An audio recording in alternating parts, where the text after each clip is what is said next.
Hello friends, welcome to ఉదయంస్ cooking. ఈరోజు మనం చూడబోతున్నది దొండకాయ టమాటో పచ్చడి. దీనికి కావాల్సిన పదార్థాలు: హాఫ్ టీ స్పూన్ జీలకర్ర, 1 టీ స్పూన్ శనగపప్పు, కొన్ని పచ్చిమిర్చి, ఒక ఉల్లిపాయ తరిగినది, కొంచెం చింతపండు, తరిగిన టమాటో 1, 4 వెల్లుల్లి రెబ్బలు,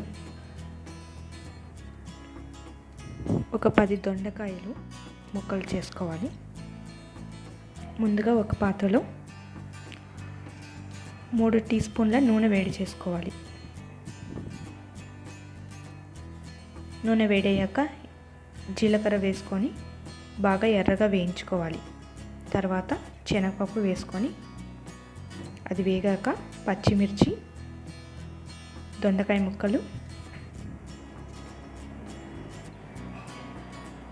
టమాటో ముక్కలు, ఉల్లిపాయ ముక్కలు, చింతపండు, తగినంత ఉప్పు వేసి బాగా మిక్స్ చేసుకోవాలి.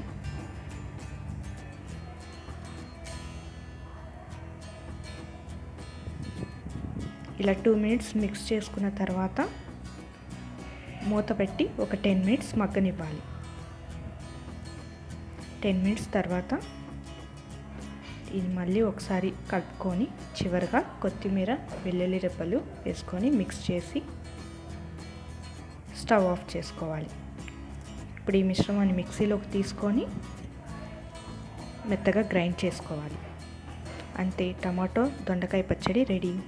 ఈ రెసిపీ కనుక మీకు నచ్చినట్లయితే మా ఛానల్ని సబ్స్క్రైబ్ చేసుకోండి. And thanks for watching.